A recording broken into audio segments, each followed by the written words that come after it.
Good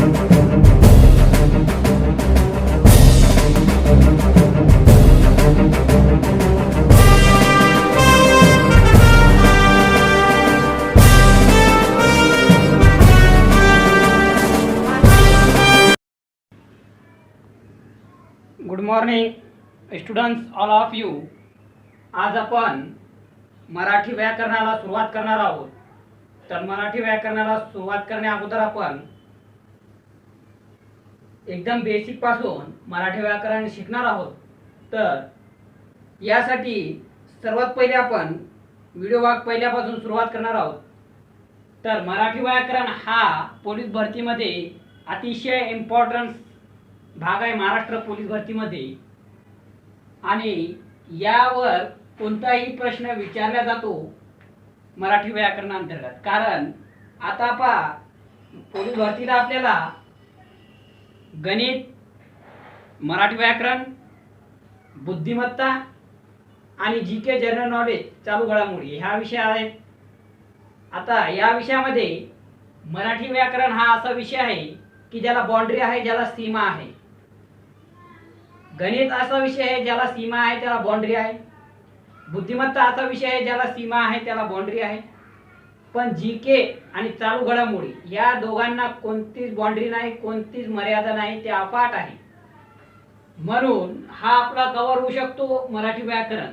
तर आपण हे आजपासून व्हिडिओ भाग पहिल्यापासून एकदम स्टार्ट पासून आपण सुरुवात करणार आहोत, जेणेकरून तुम्हाला समजायला पाहिजे. तर आपला पहिला प्रकार आहे मराठी विषय आहे मराठी व्याकरण. व्हिडिओ भाग पहिला प्रकार पहिला बेसिक.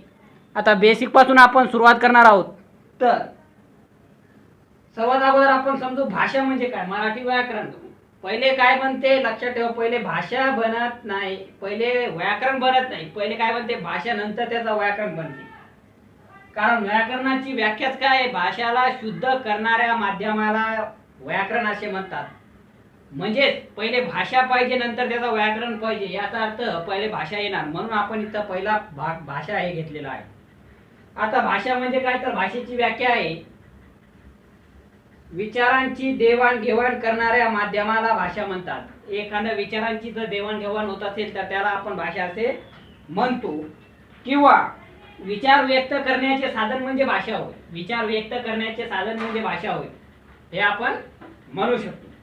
आता किती प्रकारच्या भाषा आहेत, तर भाषेचे मुख्य 4 प्रकार मानले जातात. म्हणजे बोलल्या जाणाऱ्या 4 भाषा आहे. पहिला आहे मातृभाषा, दुसरी आहे प्रादेशिक भाषा, तिसरी आहे राष्ट्रभाषा आणि चौथी आहे जागतिक भाषा. या 4 भाषांमध्ये पूर्ण भाषा चॅप्टर आहे. आता ते 4 कोणते कोणते तर पुढे बघू. तर विचार व्यक्त करण्याचे साधन. आता विचार म्हणजे डोक्यातील कृती किंवा डोक्यातील भावना किंवा डोक्यातील जे हालचाली असतात त्याला विचार म्हणतात. आणि व्यक्त म्हणजेच सांगायचे, दाखवायचे किंवा म्हणायचे. आणि साधन म्हणजे सामान, वस्तू, गोष्ट. तर डोक्यातील जे आपल्या कृती असतात, जे आपल्या डोक्यातील भावना असतात, ते आपल्याला एखाद्या माध्यमातून आपल्याला जर सांगायचे आहे, एखाद्या गोष्टीतून आपल्याला सांगायचं, तर ती गोष्ट म्हणजे भाषा होय. आता भाषेचे किती प्रकार पडतात, तर भाषेचे 4 मुख्य प्रकार पडतात. आता बघा, बोलल्या जाणाऱ्या 4 भाषा आहेत. फक्त 4 भाषा या जगात बोलल्या जातात. त्यातून पहिली भाषा आहे मातृभाषा, दुसरी भाषा आहे प्रादेशिक भाषा, तिसरी भाषा आहे राष्ट्रभाषा आणि चौथी आहे जागतिक भाषा. या 4 भाषा व्यतिरिक्त कोणतीही भाषा नाही. आता मातृभाषा. तर मातृभाषा म्हणजे कोणती भाषा, तर या अगोदर एक नोट करून घ्या. म्हणजेच मातृभाषांची संख्या पूर्ण भारतात 1652 आहे. मातृभाषा 1652 पूर्ण भारतात आहे. आता मातृभाषा म्हणजे कोणत्या भाषा, तर मातृभाषा आपल्या घरात किंवा आपल्या समाजात बोलली जाणारी भाषेला आपण मातृभाषा असे म्हणतो. आणि या भाषेची हद्द आपल्या घरापासून तर समाजापर्यंत आहे. म्हणजेच आपल्या घरात जी भाषा आपण बोलतो त्या भाषेला मातृभाषा म्हणतात. आपल्या समाजात जी भाषा बोलली जाते त्या भाषेला आपण मातृभाषा असे म्हणतो. समाजात किंवा सोसायटी जी भाषा बोलली जाते त्याला मातृभाषा म्हणतात. ही भाषा राष्ट्रात बोलली जात नाही, ही भाषा प्रादेशिक भाषा बोलली जात नाही, भाषा देशात बोलली जात नाही, ही भाषा जागतिक भाषेत बोलली जात नाही. हे फक्त घरात आणि समाजात बोलली जाते, एवढा फक्त बंधन आहे याच्यावर. त्यानंतर दुसरी भाषा आहे. आता दुसरी भाषा आहे आपली प्रादेशिक भाषा. प्रादेशिक भाषेमध्ये कसं आहे की प्रादेशिक भाषा ही राज्यापर्यंत बोलली जाते. जसं महाराष्ट्राची मराठी आहे, गुजरातची गुजराती आहे, उत्तर प्रदेशची हिंदी आहे, त्याचप्रमाणे प्रादेशिक भाषा या राष्ट्रभाषा राज्यात बोलल्या जातात, म्हणजे राज्याच्या भाषा आहे. आणि भारतात याची पण एक नोट करून घ्या. भारतात 29 का 28 राज्य आहे. त्या राज्याची भाषा ही वेगवेगळी नाही, तर 22 भाषा आहेत पूर्ण भारतात. प्रादेशिक भाषा किती आहे? 22. पण राज्य किती आहे? 28 किंवा 29 राज्य आहे, पण 22च आहे. कारण असे काही राज्य आहे ज्यांची भाषा सेम आहे. जसा उत्तर प्रदेशची जर हिंदी आहे तर मध्य प्रदेशची पण हिंदीच आहे. असे काही आहे ज्यांची एकच भाषा आहे. अशा राज्यांना आपण प्रादेशिक भाषा आहे. आणि पूर्ण भारतात असे 29 राज्य असली तरी 22 भाषा आहे. आता तिसरी भाषा आहे आपली, आणि ही काय राज्यात बोलली जाते, फक्त राज्यात चालणार आहे. ही घरात चालणार नाही, ही राष्ट्रात चालणार नाही, ही जगात चालणार नाही, फक्त हे राज्यात चालते. जसे मराठी झाली, गुजराती झाली, जसा तामिळ झाली, तेलुगू झाली. त्यानंतर तिसरं आहे राष्ट्रभाषा. आता राष्ट्रभाषा काय? राष्ट्रभाषा आहे. आता राष्ट्रभाषा ही एकच असते, हे लक्षात ठेवा. राष्ट्रभाषा नेहमी एकच असते. मातृभाषा जरी वेगवेगळ्या असल्या, 1652 असल्या तरी चालेल, प्रादेशिक भाषा 22 असल्या किंवा त्यापेक्षा जास्त असल्या तरी चालेल, पण जी राष्ट्रभाषा आहे ती एकच असते. म्हणजे राष्ट्रभाषा ही देशात बोलली जाते, याची मर्यादा देशापर्यंत आहे. देशाच्या बाहेर ती राष्ट्रभाषा बोलली जात नाही. तर याचा नोट ठेवायचा काय आहे, तर एक राष्ट्रभाषा असते. आणि भारतात राष्ट्रभाषा कोणतीच नाही. हिंदी ही राष्ट्रभाषा नाही, कारण संविधानाच्या कलम 343 नुसार हिंदी व इंग्रजी या व्यावहारिक भाषा आहेत, त्या राष्ट्रभाषा नाहीत. संविधानात असा उल्लेख कुठेही केलेला नाही की हिंदी ही राष्ट्रभाषा आहे. हिंदी राष्ट्रभाषा नाही, ती व्यावहारिक भाषा आहे. आणि इंग्रजी पण व्यावहारिक भाषा आहे, कलम 343 नुसार. हे लक्षात ठेवावे. तर आपण इथे दुसरी नोट लिहू. कलम 343 नुसार इंग्रजी आणि हिंदी व्यावहारिक भाषा आहे. आता व्यावहारिक भाषा म्हणजे कोणत्या? तर व्यवहारात चालणारा, म्हणजे दररोजचा आपण जे व्यापार करतो, जे देवाणघेवाण करतो, ज्याची जी भाषा बोलली जाते ती व्यावहारिक भाषा होय. तर हिंदी आणि इंग्रजी या भाषेत एकच आहे. तर राष्ट्रभाषेचा आपल्याला 2 पॉइंट लक्षात ठेवायचे. राष्ट्रभाषा ही एकच असते. दुसरी गोष्ट, कलम 343 नुसार इंग्रजी व हिंदी ही राष्ट्रभाषा नाही, ही व्यावहारिक भाषा आहे. संविधानात असा उल्लेख कुठेही केलेला नाही की हिंदी ही राष्ट्रभाषा आहे. हे पॉइंट लक्षात ठेवा. त्यानंतर चौथी आपली जागतिक भाषा. आता जागतिक भाषा ही कोणती आहे, तर पूर्ण जगात बोलली जाणारी, अफाट याला मर्यादा नाही, कुठेही चालते ही भाषा, त्याला जागतिक भाषा असे म्हणतात. तर लक्षात ठेवा, ही पण एकच असते. जागतिक भाषा ही एकच असते, पूर्ण जगात बोलणारी एकच भाषा आहे, ती आहे राष्ट्रभाषा. आता आपण मागे म्हटलं होतं की हे 4 प्रकार आहेत, तर हे प्रकार नाही, सॉरी, हे काय बोलल्या जाणाऱ्या भाषा आहेत. याचे प्रकार, भाषेचे प्रकार फक्त 2च पडतात, ते आपण पुढे बघू. त्या अगोदर भाषेचे मुख्य 2 प्रकार आहेत, ते कोणते कोणते? तर एक आहे नैसर्गिक किंवा कृत्रिम भाषा, आणि दुसरा आहे मानवनिर्मित भाषा. पहिली कोणती आहे? नैसर्गिक किंवा कृत्रिम. आणि दुसरी कोणती आहे? तर मानवनिर्मित. या 2 भाषा आहेत, म्हणजे या भाषेचे प्रमुख प्रकार आहेत. प्रकार 2. हे बोलल्या जाणाऱ्या भाषा किती आहेत? तर 4 भाषा आहेत बोलल्या जाणाऱ्या. मग त्याच्यात तुमची कोणतीही भाषा येऊ शकते, पण मात्र प्रकार त्याचे 2 आहे, हे लक्षात ठेवा. एक आहे नैसर्गिक किंवा कृत्रिम, आणि दुसरी आहे मानवनिर्मित. आता नैसर्गिक आणि कृत्रिम यामध्ये फरक कोणता आहे? तर निसर्गाने दिलेल्या भाषेला आपण नैसर्गिक किंवा कृत्रिम भाषा म्हणतो.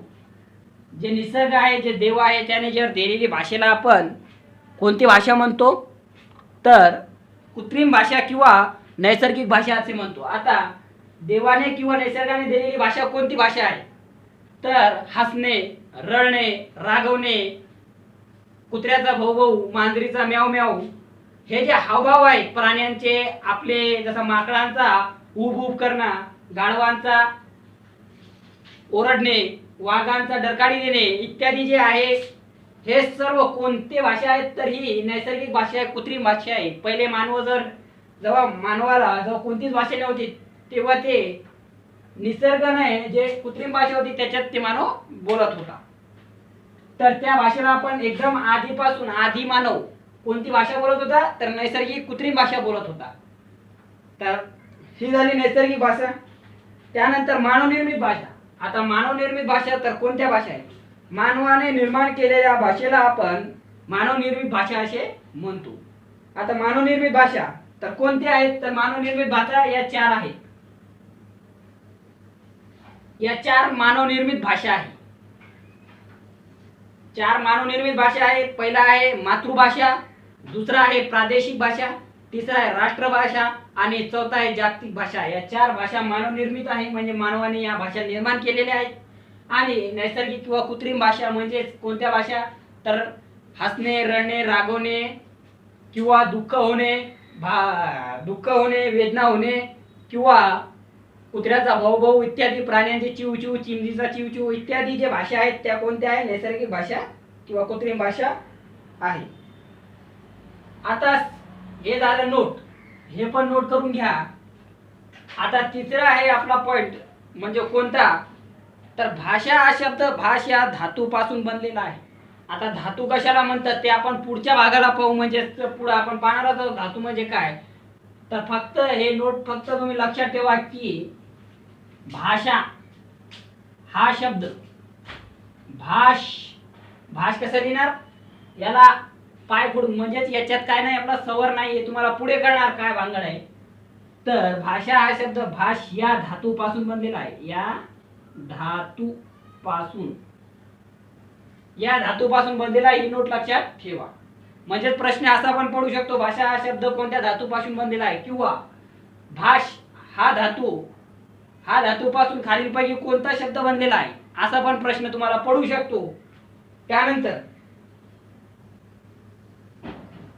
अभिजात भाषा. आता सर्वात अगोदर आपण पाहू अभिजात भाषा म्हणजे कोणत्या भाषा, कोणता आहे अभिजात भाषा. हा पण नोट लक्षात ठेवा.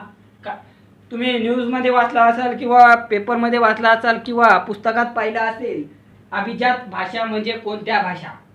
तर अभिजात भाषा त्या भाषेला म्हणतात ज्या भाषात केंद्र सरकारला असं वाटते की या भाषा चांगल्या आहेत, या भाषा खूप जुन्या आहेत, किंवा ट्रॅडिशन भाषा असं आपण म्हणू शकतो. ट्रॅडिशन भाषा किंवा एकदम खूप काळाची भाषा आहे, म्हणजे खूप जुनी भाषा आहे. आणि या भाषेचा प्रसार होण्यासाठी किंवा या भाषेच्या प्रसारासाठी केंद्र सरकार जो निधी देते, जो खर्च देतो, त्या खर्चाला आपण अभिजात भाषेचा खर्च असा म्हणतो. आणि अभिजात भाषेच्या वाढीसाठी किंवा अभिजात भाषेचा प्रसार होण्यासाठी किंवा अभिजात भाषा लोकांना कळण्यासाठी केंद्र सरकार एक निश्चित निधी या अभिजात भाषेला जाहीर करते आणि ते निधी आपण अभिजात भाषा यासाठी वापरतो. तर अभिजात भाषा. आता अभिजात भाषा याच्यात हे काऊन घेतला, कारण याच्यात एक नोट आलेली आहे, म्हणजे एक पॉइंट लक्षात ठेवायचा आहे. भारतात प्रादेशिक भाषा 22 असून अभिजात भाषा 6 आहे. किती आहे? 6 अभिजात भाषा आहेत. आता त्या कोणकोणत्या, तर आपण पुढे पाहणार आहोत. तर एवढा समजलं तुम्हाला. विचार व्यक्त करण्याचे साधन म्हणजे कोणते, तर भाषा. त्यानंतर बोलल्या जाणाऱ्या भाषा किती प्रकारच्या असतात, तर 4 प्रकारच्या बोलल्या जाणाऱ्या भाषा असतात. मातृभाषा, प्रादेशिक भाषा, राष्ट्रभाषा आणि जागतिक भाषा. मातृभाषा याची हद किंवा याची बाउंड्री कुठपर्यंत आहे, घरापासून तर समाजापर्यंत एवढीच त्याची बाउंड्री आहे. त्यानंतर प्रादेशिक भाषा ही आणि मातृभाषा, भारतात किती मातृभाषा बोलल्या जातात तर 1652 मातृभाषा बोलल्या जातात जवळपास. आणि प्रादेशिक भाषा किती आहेत तर 22 आहे. प्रादेशिक भाषांची हद कुठपर्यंत असते तर राज्यापर्यंत असते. म्हणजे आणि 29 राज्य असले तरी 22 प्रादेशिक भाषा बोलल्या जातात. आता राष्ट्रभाषा किती आहेत तर राष्ट्रभाषा ही नेहमी एकच असते. आणि कलम 343 नुसार राष्ट्रभाषाचा दर्जा भारतात कोणत्याही भाषेला राष्ट्रभाषेचा दर्जा दिलेला नाही. हिंदी आणि इंग्रजी ही कलम 343 नुसार व्यावहारिक भाषा आहेत, हे लक्षात ठेवा. संविधानात कुठेही असा उल्लेख नाही की हिंदी ही राष्ट्रभाषा आहे. आणि चौथा पॉईंट काय होता आपला, जागतिक भाषा म्हणजे कोणता तर एकच आहे, जागतिक भाषा बोलली जाते. आणि जागतिक भाषा याचा हद याची मर्यादा कुठपर्यंत आहे तर अफाट आहे, अमर्यादित आहे, कुठेही चालू शकते, कुठेही. आता जे टुरिस्ट येतात भारतात ते पण जागतिक भाषाच बोलतात, किंवा आपण जर बाहेर देशात गेलो तर आपण जागतिक भाषेचाच वापर करतो. त्यानंतर दुसरा पहिला आपण भाषेचे प्रकार किती पडतात तर भाषेचे प्रकार 2 पडतात. नैसर्गिक भाषा किंवा कृत्रिम भाषा, मानवनिर्मित भाषा असे 2 प्रकार पडतात. आता नैसर्गिक भाषा कशाला म्हणतात तर आपण पाहिलेलं आहे, कुत्र्याचा भोवभोव, माणसाचा रडणे, हसणे, दुखणे याला काय म्हणतात नैसर्गिक भाषा. मानवनिर्मित भाषा कोणत्या आहेत तर या 4 आहेत. माणसाने निर्माण केलेल्या मातृभाषा, प्रादेशिक भाषा, राष्ट्रभाषा, जागतिक भाषा. आणि भाषा हा शब्द भाष या धातूपासून बनलेला आहे. आणि धातू कशाला म्हणतो तर एखाद्या शब्दाचा जर प्रत्यय काढल्यानंतर जो बसतो, उडतो किंवा वाचतो त्याला आपण धातू असे म्हणतो. फॉर एक्झाम्पल तुम्हाला जर म्हटलेलं आहे पडतात, हा काय झाला शब्द झाला. आता या शब्दाचा प्रत्यय काढला तर प्रत्यय काढला आपण तर पड हा काय झाला धातू झाला. हे आपण पुढे पाहणारच आहोत. त्यानंतर अभिजात भाषा पाहिजे. अभिजात भाषा किती आहेत तर 6 आहे, हे आपण पुढे पाहणार आहोत. अभिजात भाषा कशाला म्हणतात तर ज्या जुन्या आहेत, खूप ट्रॅडिशनल किंवा ॲडिशन भाषा आहेत, लँग्वेज, त्याला आपण अभिजात भाषा जे म्हणतो ते 6 आहेत. आता ते पुढे बघू आपण. आता बघा अभिजात भाषा हा टॉपिक का निवडला आपण कारण हा पेपरमध्ये विचारतात. अभिजात भाषा किती आहेत तर लक्षात ठेवा, पूर्ण भारतात अभिजात भाषा या 6 भाषा आहेत पूर्ण भारतात. आणि प्रादेशिक भाषा म्हटलं तर प्रादेशिक भाषा किती आहे पूर्ण भारतात 22. आणि मातृभाषा म्हटले पूर्ण भारतात तर किती आहे 1652. हे पॉईंट लक्षात ठेवावे.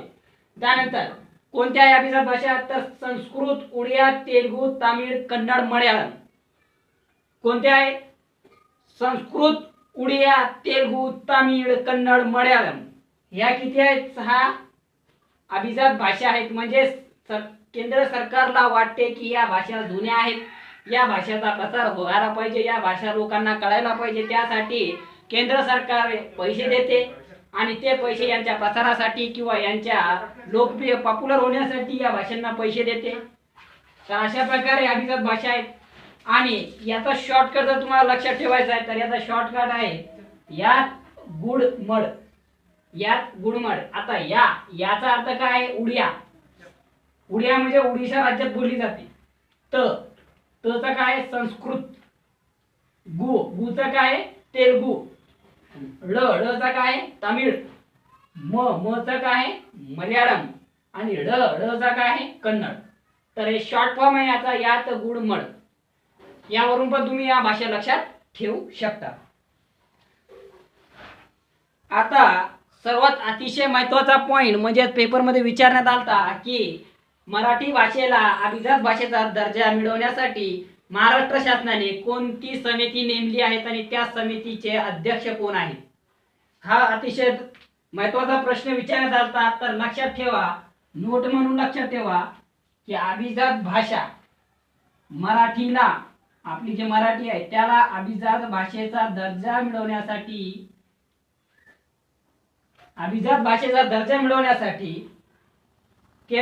राज्य सरकारने किंवा महाराष्ट्राने राज्य सरकारने कोणती तर रंगनाथ पठारे काय नाव आहे रंगनाथ पठारे ही समिती नेमली होती. हे समितीचं नाव आहे रंगनाथ पठारे. हे समितीचं नाव. आणि अध्यक्ष कोण होते याची? मराठी भाषेला अभिजात भाषेचा दर्जा मिळवण्यासाठी राज्य सरकारने कोणती समिती नेमली? तर रंगनाथ पठारे ही समिती नेमली. आणि या समितीचा अध्यक्ष होते स्वतःच रंगनाथ पठारे. रंगनाथ पठारे हे स्वतः या समितीचे काय होते? अध्यक्ष. स्वतः हे त्या समितीचे अध्यक्ष होते. म्हणजे एक समिती नेमली होती. आणि हा प्रश्न पोलीस भरतीला विचारण्यात येऊ शकतो, तर लक्षात ठेवा. तर इथपर्यंत आपण आलो. भाषा हा चॅप्टर आपला इथपर्यंत आलेला आहे. त्यानंतर आपण मराठी भाषा, आता भाषा पाहिलेला आहे आपण. आता यानंतर आपण मराठी भाषा हा टॉपिक सुरू करणार आहोत. तर पाहू आपण पहिले आपण स्टार्ट पासून काय काय, जेणेकरून तुमच्या लक्षात येईल की काय काय आपण पाहिला. तर सर्वात अगोदर आपण पाहिला होता भाषा. भाषेची व्याख्या. भाषेची व्याख्या काय आहे? खूप साऱ्या व्याख्या आहेत, पण एकदम शॉर्ट व्याख्या जर लक्षात ठेवायची तर विचार व्यक्त करण्याचे साधनाला काय म्हणतात? भाषा म्हणतात. किंवा विचार व्यक्त करण्याच्या सामानाला काय म्हणतात? भाषा म्हणतात. हे आपण पहिले शिकलो. आता त्यानंतर बोलल्या जाणाऱ्या भाषा किती असतात? तर बोलल्या जाणाऱ्या भाषा हे किती आहेत? 4 आहेत. कोणकोणत्या? तर मातृभाषा, प्रादेशिक भाषा, राष्ट्रभाषा आणि जागतिक भाषा हे आपण शिकलो. त्यानंतर पुढचा टॉपिक काय होता आपला? मातृभाषा. मातृभाषा या पूर्ण भारतात किती आहेत? 1652 आहेत. याची मर्यादा किती आहेत? तर घरापर्यंत किंवा समाजापर्यंत आहे. चौथा टॉपिक पाहिला होता आपण प्रादेशिक भाषा. प्रादेशिक भाषा ही राज्यात बोलली जाते. भारतात 29 राज्य किंवा 28 राज्य असले तरी भारतात सध्या 22 हे काय प्रादेशिक भाषा आहे, म्हणजे राज्यात या भाषा बोलल्या जातात. त्यानंतर पुढचा टॉपिक काय होता आपला की राष्ट्रभाषा. तर राष्ट्रभाषा देशात बोलली जाणाऱ्या भाषेला राष्ट्रभाषा म्हणतात. याचे बाउंड्री कुठपर्यंत आहे? तर याची बाउंड्री फक्त देशापर्यंत आहेत आणि एकच भाषा असते. पण भारताला कोणत्याही भाषेचा दर्जा देण्यात आलेला नाही. भारताची कोणती राष्ट्रभाषा नाही. पण कलम 343 नुसार हिंदी आणि इंग्रजी या व्यावहारिक भाषा आहेत. संविधानात कुठेही असा उल्लेख केलेला नाही की भाषा इंग्रजी, हिंदी ही राष्ट्रभाषा आहे. हे पण लक्षात ठेवलं. त्यानंतर जागतिक भाषा होता आपला. जागतिक भाषा म्हणजे कोणत्या भाषा? तर जागतिक भाषा याची जी मर्यादा आहे, याची जी बाउंड्री अफाट आहे, म्हणजे अमर्यादित आहे. आणि ही पण एकच असते. त्यानंतर पुढचा पाहिला होता आपण भाषेचे प्रमुख 2 प्रकार पडतात. कोणकोणते? तर एक नैसर्गिक किंवा कृत्रिम भाषा आणि दुसरी म्हणजे मानवनिर्मित भाषा. नैसर्गिक आणि कृत्रिम भाषा म्हणजे आपण पाहिला होता कुत्र्याचा भाऊ, मांजराचा रडणे, दुखणे, चुकणे, या सगळ्यांना आपण कोणत्या भाषा म्हणतो? या सगळ्यांना आपण जे शब्दात बोलल्या जात नाही त्या भाषेला आपण कोणत्या भाषा म्हणतो? तर या भाषेला आपण म्हणतो कृत्रिम किंवा नैसर्गिक भाषा. त्यानंतर पुढचा टॉपिक आपण पाहिला होता की मानवनिर्मित भाषा. तर मानवनिर्मित भाषा किती आहे? 4 आहेत. मातृभाषा, राष्ट्रभाषा, प्रादेशिक भाषा आणि जागतिक भाषा. त्यानंतर पुढचा टॉपिक होता आपला भाषा. भाषा हा शब्द कोणत्या धातूपासून बनलेला आहे? तर भाषा हा धातूपासून बनलेला आहे. आणि अभिजात भाषा. तर अभिजात भाषा कोणत्या भाषेला म्हणतात? केंद्र सरकारला वाटलं की या भाषेचा प्रचार व्हायला पाहिजे, त्या भाषेला आपण अभिजात भाषा म्हणतो. खूप जुन्या भाषा असतात आणि तसे भारतात फक्त 6 जुन्या भाषा आहेत. आणि त्याचा आपण एक लॉंग फॉर्म पण तयार केलेला आहे की यात गुळमड हा लॉंग फॉर्म पण तयार केलेला आहे. म्हणजेच संस्कृत, त्यानंतर उडिया, संस्कृत, उडिया, तेलुगू, तामिळ, मल्याळम आणि कन्नड या भाषा त्या आहेत. आणि त्यानंतर आपण पुढचा पाहिला होता की रंगनाथ पठारे यांच्या अध्यक्षतेखाली एक समिती नेमण्यात आली. त्या समितीचं नाव होता रंगनाथ पठारे. आणि ही समिती मराठी भाषेला अभिजात भाषेचा दर्जा मिळवण्यासाठी निर्माण केली होती. त्यानंतर पुढचा आपण पाहणार होतो. आता बघा दुसरा प्रकार आपण चालू करूया मराठी भाषा. पहिला प्रकार होता बेसिक भाषा काय. त्यानंतर भाषामध्ये आपण दुसरा प्रकार घेऊ मराठी भाषा. तर मराठी भाषा ही 2 भाषापासून बनलेली आहे. 2 भाषा कोणत्या? तर एक संस्कृत भाषा आणि एक प्राकृत भाषा. 2 भाषा आहेत, नोट करून ठेवा. एक आहे संस्कृत आणि दुसरी आहे प्राकृत. या 2 भाषापासून मराठी भाषा आपली निर्माण झालेली आहे. तर आपल्याला काय म्हणता येते की एक पॉइंट लक्षात ठेवा, पेपरात जर विचारता की मराठी भाषेची जननी किंवा मराठी भाषेची आई कोणास म्हटले जाते, तर संस्कृत या भाषेला मराठी व्याकरणाची आई किंवा मराठी व्याकरणाची जननी अशी म्हटले जाते. नोट करून ठेवा, जननी किंवा आई संस्कृत. कोणाची? माझी आणि तुमची नाही, तर मराठी भाषेची. त्यानंतर आता मराठी भाषा ही कुठून कुठपर्यंत लिहिली जाते हे पण लक्षात ठेवा. मराठी भाषा ही कुठून कुठपर्यंत लिहिली जाते, तर मराठी भाषा ही डावीकडून उजवीकडे लिहिली जाते. डावीकडून उजवीकडे लिहिली जाते.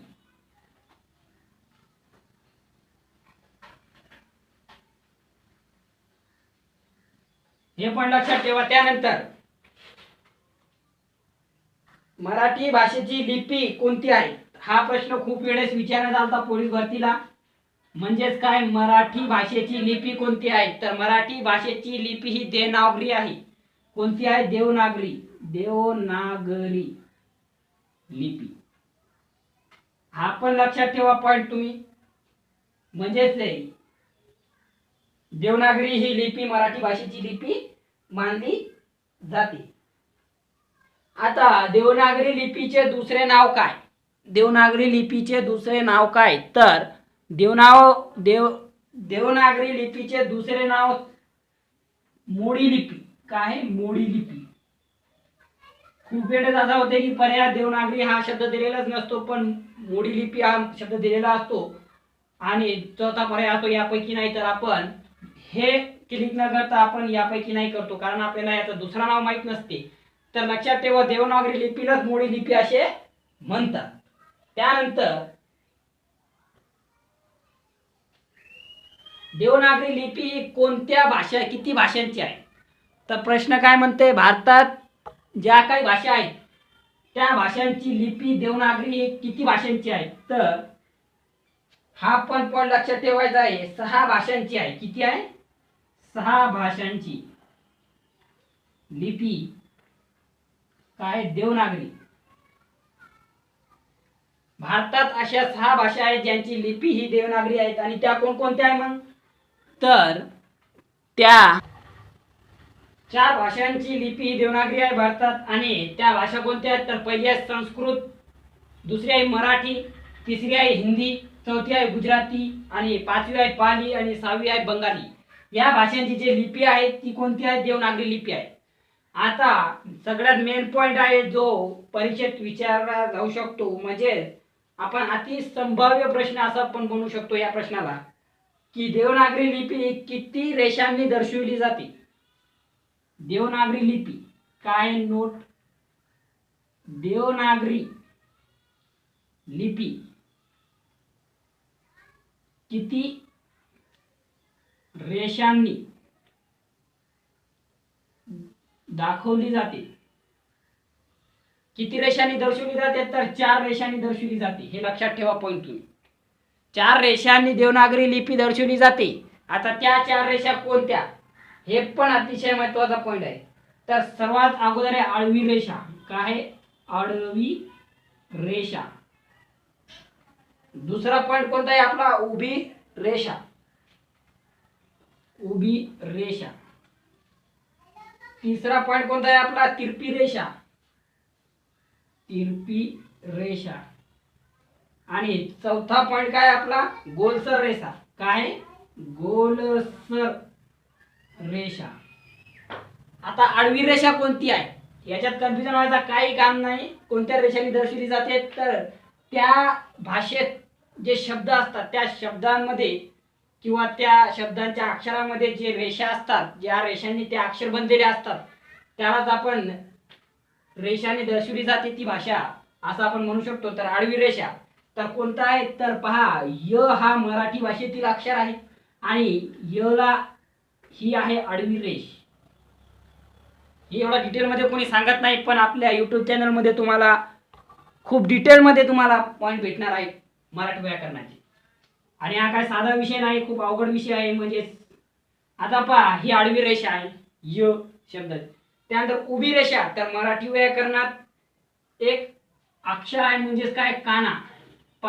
काना. तर काना हा काय असतो, उभा असतो, हे उभी रेषा आहे. त्यानंतर तिरपी रेषा, तर तिरपी रेषा कोणती आहे, तर एक अक्षर आहे पहा ई, आणि ईच आहे तिरपी रेषा आहे. त्यानंतर चौथा अक्षर आहे ल एक अक्षर आहे मराठी व्याकरणात ल, आणि याची पहा गोलसर रेषा आहे एक अशी, ही गोलसर रेषा. तर या 4 रेषांनी दर्शवली जाते. हा पॉईंट तुम्ही लक्षात ठेवा जर बाकीचे खेळले नसेल तरी, कारण हे अति संभाव्य प्रश्न आहेत, हे येऊ शकते.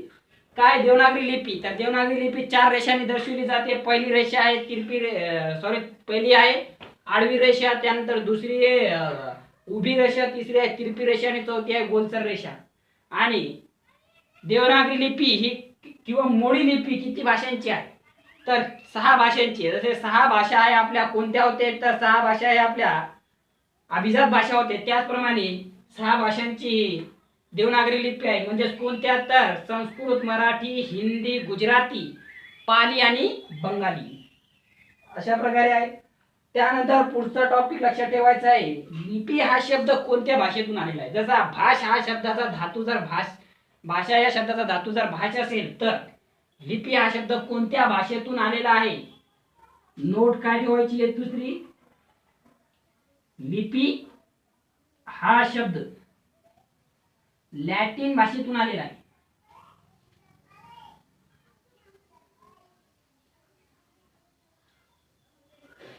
लिपी हा शब्द लॅटिन भाषेतून आलेला आहे. आणि कोरोना हा शब्द पण लॅटिन भाषेतून आलेला आहे. जनरल नॉलेज पण तुमचा इथं झालेला आहे. कोरोना हा शब्द कोणत्या,